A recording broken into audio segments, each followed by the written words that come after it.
Ivoiriens et Ivoiriennes, amis de la presse, mesdames et messieurs, le groupe parlementaire PPACI vient de prendre ce jour part à l'adoption de l'ordonnance portant institution des taxes parafiscales sur certains matériaux au profit du logement social.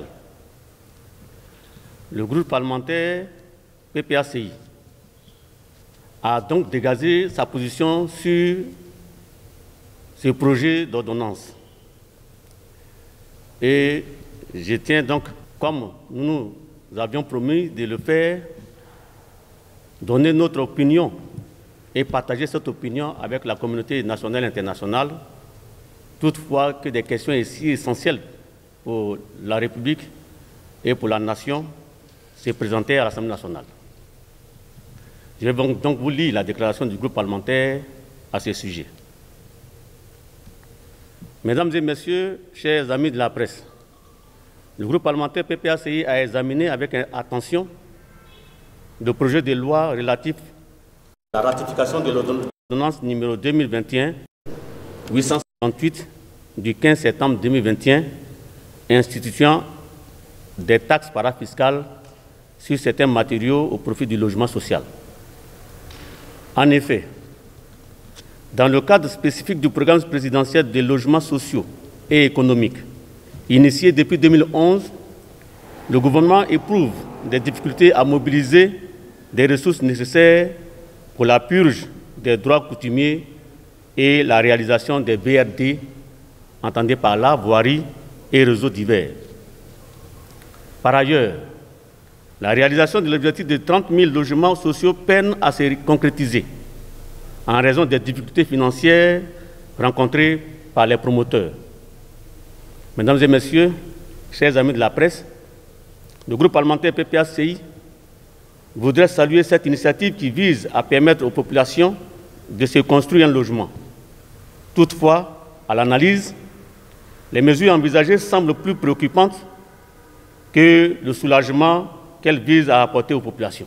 Ces préoccupations tiennent à la fois au contexte économique qu'à la mise en œuvre de la mesure. Relativement au contexte économique, cette mesure intervient dans le contexte de la vie chère, marquée par la flambée des prix des denrées de première nécessité, toute chose qui réduit le pouvoir d'achat des Ivoiriens. Ensuite, elle impactera le coût de réalisation des logements en tout genre et par ricochet le coût du loyer.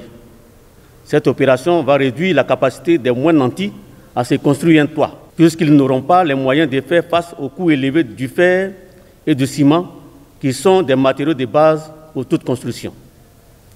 Relativement à la mise en œuvre de la mesure, le groupe parlementaire PPACI a relevé que l'exposé des motifs ne mentionne pas le taux d'exposition de ces différents matériaux, alors qu'il est constaté que le prix de la tonne de ciment a enregistré une hausse avoisinant 10 000 francs, pendant que la botte de fer a augmenté de plus de 20 000 francs. Par ailleurs, les réponses du gouvernement quant aux questions relatives au taux réel appliqué à chaque matériau et les mesures prises pour le respect de ces différents taux n'ont convaincu le groupe parlementaire PPACI dans le sens de la création des conditions favorables à l'accès au logement pour tous.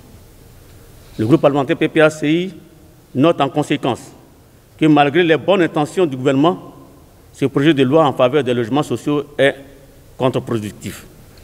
Mieux, le groupe parlementaire PPACI propose au gouvernement de solutionner le problème autrement, en taxant par exemple les matériaux de luxe, plutôt que les matériaux de construction de base. En tout état de cause, le groupe parlementaire PPACI, qui fait du bien-être des populations ivoiriennes sa priorité, ne saurait s'associer à un projet de loi qui est totalement en contradiction avec l'humanisme et la solidarité. Fort de tout ce qui précède et de toutes ces observations, le groupe parlementaire PPACI a dit non à la ratification de la dite ordonnance, prenant ainsi à témoin le peuple ivoirien et l'opinion internationale. En dehors du vote de l'ordonnance sur les taxes parafiscales applicables aux matériaux de construction, notamment le fer et le ciment, ce jour, le Parlement aussi a adopté la loi portant régime juridique de la communication audiovisuelle. Évidemment, le groupe parlementaire PPACI a trouvé que cette loi ramenait la Côte d'Ivoire en arrière sur les acquis par rapport aux acquis dans le milieu de l'audiovisuel et de la presse. Le groupe parlementaire a donc donné sa position, que je tiens donc à partager avec l'opinion nationale et internationale. Le groupe parlementaire PPACI a examiné les deux projets de loi avec une attention particulière. D'abord sur la loi modificative de la loi sur la presse qui vient d'être votée. Le groupe parlementaire PPACI note que le gouvernement justifie les modifications apportées aux textes anciens par la diversification des productions d'informations numériques et leur recours à de nouveaux modes de collecte et de diffusion de l'information qui échappent au contrôle de l'ANP parce que non pris en compte par l'ancienne loi.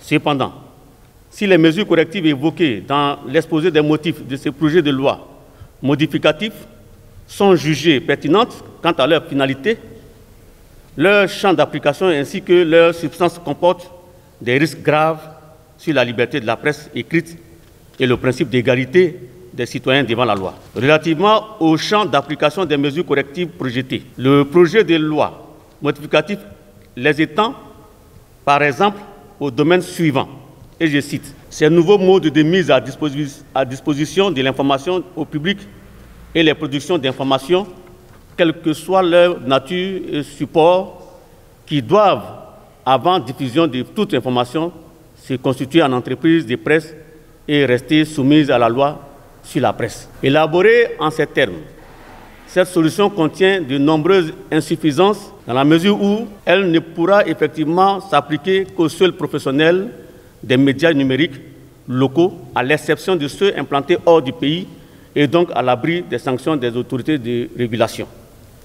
En cela, elle constitue une menace au libre exercice de la profession de journaliste des médias numériques du fait des obligations qu'elle impose aux acteurs résidents à qui il est exigé la constitution obligatoire d'une entreprise de presse dont la création obéit aux mêmes formalités que celles des sociétés commerciales régies par la législation communautaire OHADA. Par ailleurs, elle crée une inégalité de fait dans le traitement des acteurs intervenant dans ce domaine d'activité, en ce sens que ces conditions ne sont réellement opposables qu'aux seuls acteurs locaux, à l'exclusion de leurs concurrents installés à l'extérieur, lesquels continueront d'exercer librement leurs activités. Sur la loi modificative de la loi sur la communication audiovisuelle qui vient d'être votée. À ce niveau également, le gouvernement qui est l'initiateur du texte a évoqué au soutien des modifications envisagées et aujourd'hui admises les difficultés réelles dans la mise en œuvre de la régulation de certains contenus audiovisuels diffusés par Internet et autres réseaux multimédia. Mais si ces difficultés sont effectivement réelles, le groupe parlementaire PPACI estime que les mesures proposées pour les résoudre présentent un caractère fort disproportionné, en ce sens que leur teneur ainsi que leur champ d'application font peser des menaces sérieuses sur la liberté d'entreprise et la liberté de la presse audiovisuelle. Pour toutes ces raisons, le groupe parlementaire PPACI estime que la finalité de ces mesures est incompatible avec la liberté de la communication audiovisuelle. Au regard de ce qui précède, le groupe parlementaire PPACI se déclare non favorable à l'adoption de ce projet de loi pour ne pas cautionner la violation de la liberté de la presse. Fait à Abidjan le 22 novembre 2022 pour le groupe parlementaire PPACI. Je vous remercie.